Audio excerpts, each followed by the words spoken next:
What's going on? What's going on, man? You know who it is. You know what it is, man. It's your boy, Big June, back at it. Here with another episode of Big June Sports Talk, where sports discussion becomes sports debates and so on, man. You know, before I get this episode off, hit that like button, hit that subscribe button if you haven't. Thank you for the love and support. And, I promised y'all a Lawrence Phillip episode, and I got that in on Rising. But right now, I just wanted to discuss what transpired during a trading deadline, or the trades, or the frenzy, and see if your team accomplished what needed to be done in order to succeed to, get that postseason berth and possibly make a World Series run. We'll talk about that. We'll talk about some of the winners and losers and a lot of these moves that's going on, right? But before I get into that, the football training camp, got to be excited if you're an NFL fan, and hopefully, it's a fresh start for every team once the season does start. My New York Jets, for whatever reason it is, they always got like a gauntlet when it comes to the schedule. But it is what it is. And shout out to all the teams currently in training camp. And, it's a good time to be a fan, man. But NBA offseason still being held hostage by Kevin Durant and Donovan Mitchell. So, slowly but surely, it'll keep evolving. And hopefully your team, my Knicks, your team, whatever the case might be, might make that splash before the season does start, right? Because off-season, the NBA is still here. It's still amongst us. But this episode is about the MLB trading deadline. All the moves that were made, right? All the winners and losers. Did your team improve? Did your team add, or did they subtract?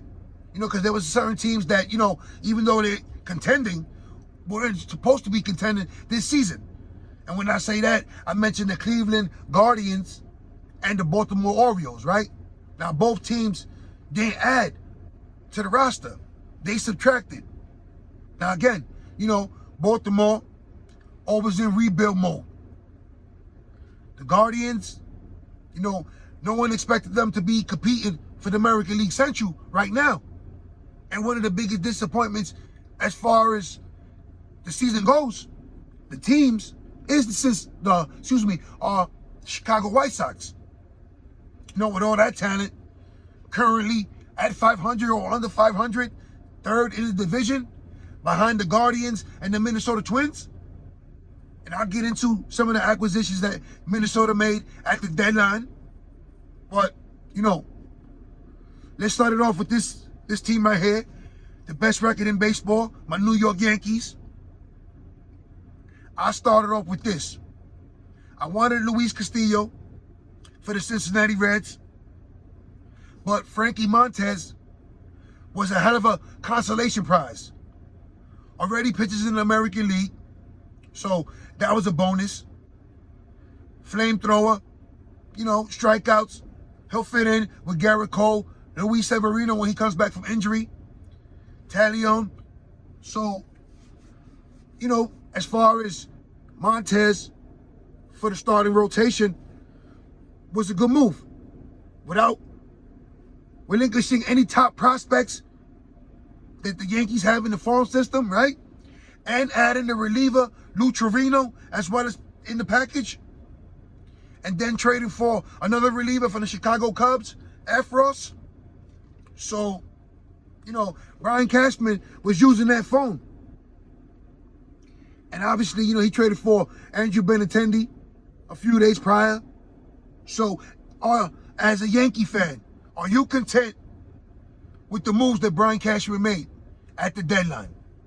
Acquiring two relievers, a starting outfielder, let me rephrase myself, because he also traded for Bader from the St. Louis Cardinals, traded away Jordan Montgomery. So, that was kind of a head scratcher. Dude is currently on the injured and won't be back till late August, early September, if that. But he's a gold glover in the outfield with speed and brings defense. So you can see where Brian Cashman made that trade, trying to shore up the defense, and it also swings Aaron Judge back to his normal position of right field. So if he does re-sign with us, he can continue to play his natural position, right? So again, as a Yankee fan, Are you excited with the moves Brian Cashman made at the deadline? You know, your boy Big June, I'm not even gonna lie. I am excited.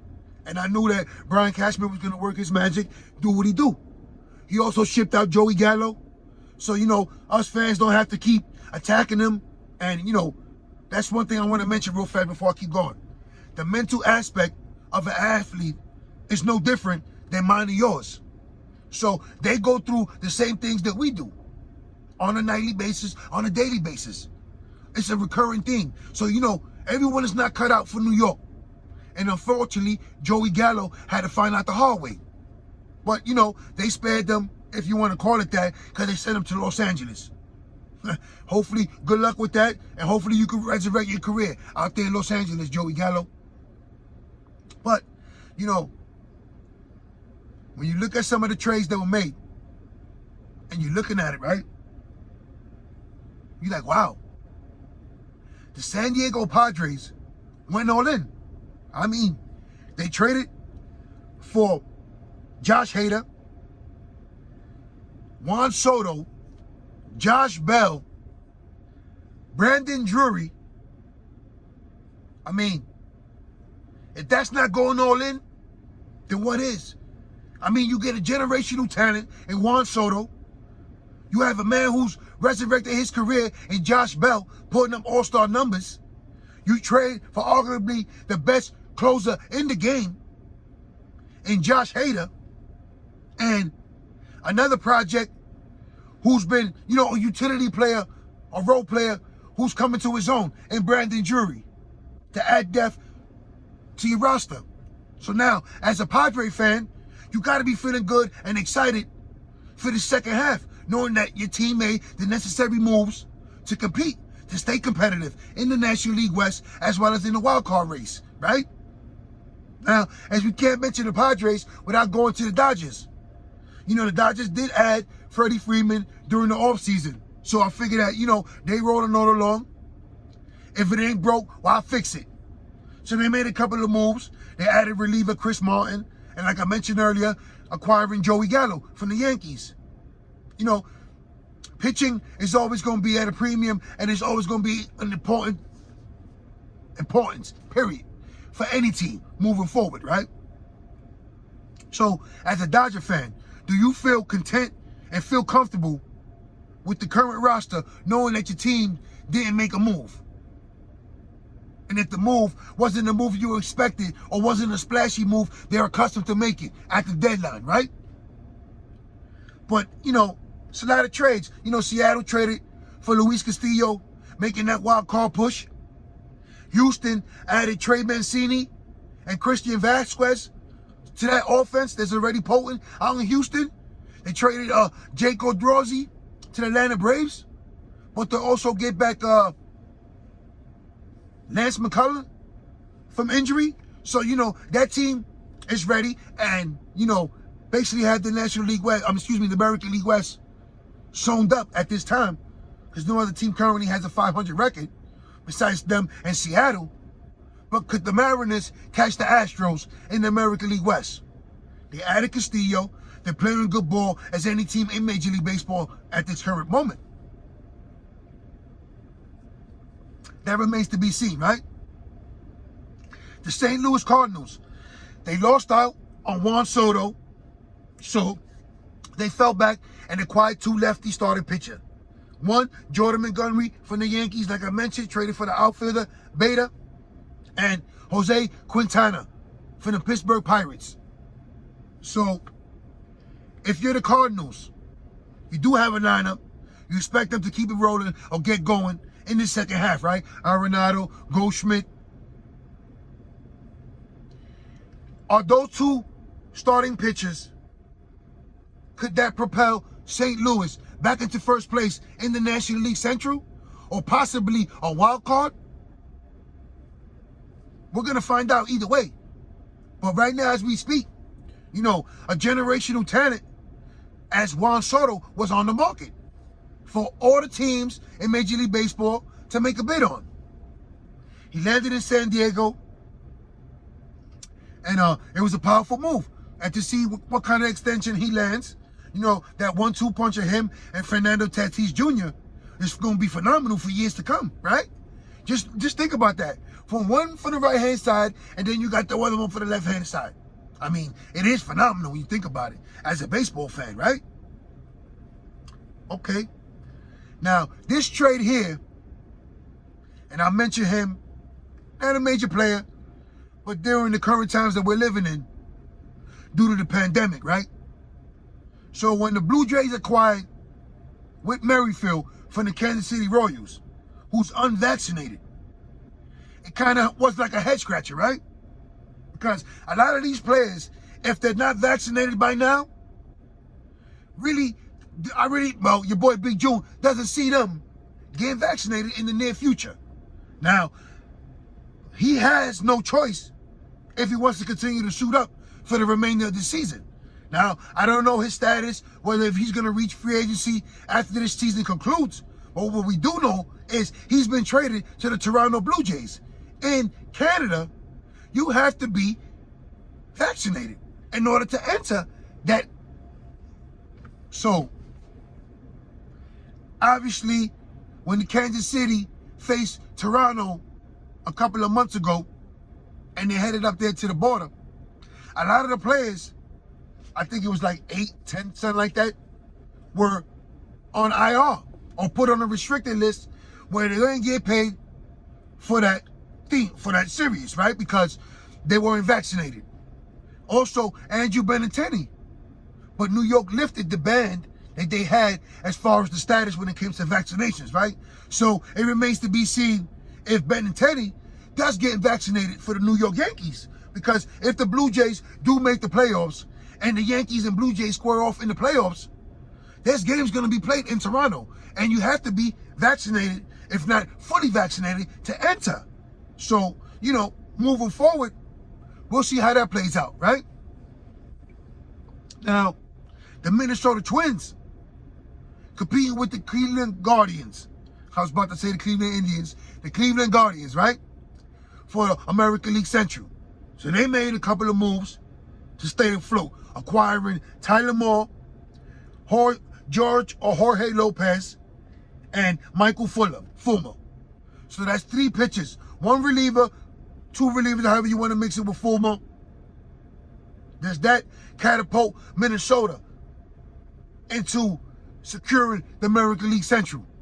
Because currently battling it out with the Cleveland Guardians, who stayed pat and ain't make a move. So you expected them to make at least 1 move. I know it's a low budget team. Same applies for the Chicago White Sox. Now, it's a couple of teams that are headed nowhere and have talent and decided to hold on to that talent for whatever reason it is. You have the Chicago Cubs, the Colorado Rockies. They decided to hold on to their players. The Boston Red Sox made a couple of trades. Traded for Tommy Pham, Eric Hosmer, while also holding on to Martinez, Bogarts, Rafael Devers, etc., right? So now you ask yourself, with them possibly losing 1 or 2 of these players in free agency after the season concludes, why did not some of these teams, swing a deal, knowing that you possibly going to lose a player and get nothing in return? Was it out of loyalty, like the Chicago Cubs? They didn't deal Ian Happ or Contreras. Those were like the last 2 remaining pieces from that World Series championship team. So I guess they're going to let them ride out in the sunset, both test free agency? Or do they resign one of them, if not both of them? What did the Chicago Cubs do? Currently not competitive, heading nowhere, looking to a rebuild, right? So why did they decide to hold on to those 2 remaining pieces? Because you had some teams that were borderline, whether they wanted to compete, whether they want to be buyers or sellers at the deadline, right? Like teams like the Los Angeles Angels, the San Francisco Giants, who traded away pieces, the Baltimore Orioles, like I mentioned earlier. You know, Philadelphia in the mix as far as the wild card and could possibly play themselves back into the National League East contention, right? They traded for Noah Syndergaard, David Robinson. 2 pieces, 1 for the starting rotation, 1 for the bullpen. We all know after Joe Girardi got the door, they went on a run and became competitive and a balanced team, right? Bryce Harper dealing with injuries throughout the whole season.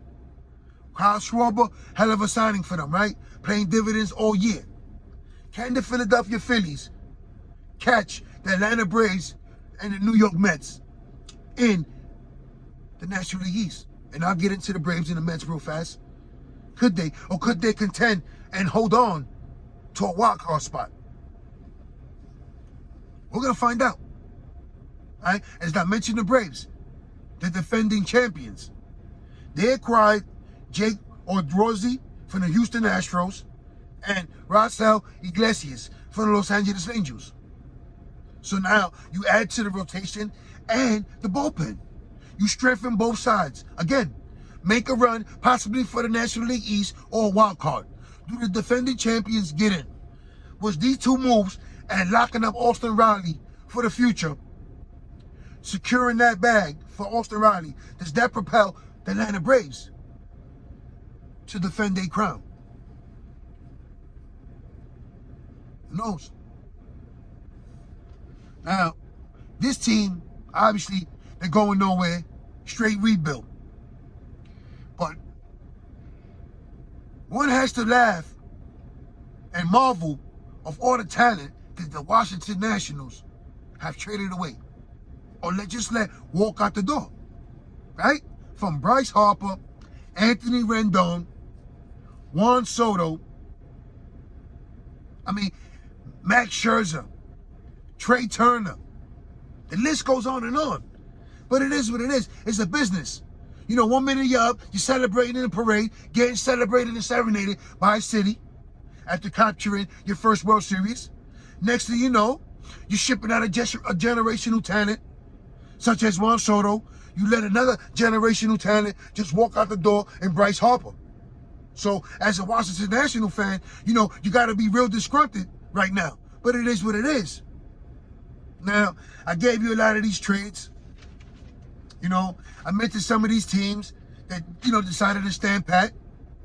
You know, one team that's currently in the division leader in the National League is the New York Mets. And they've been making trades. They traded for Tyler Naquin from the Cincinnati Reds, Darren Ruff from the Giants, Michael Givens, and Dan Vogelbach, excuse me if I pronounce your name wrong, from the Pittsburgh Pirates. But their biggest trade asset of acquiring, and it wasn't even a trade, but he's been out the whole season, is a healthy Jacob deGrom. In that rotation, 1-2 punch, him and Max Scherzer.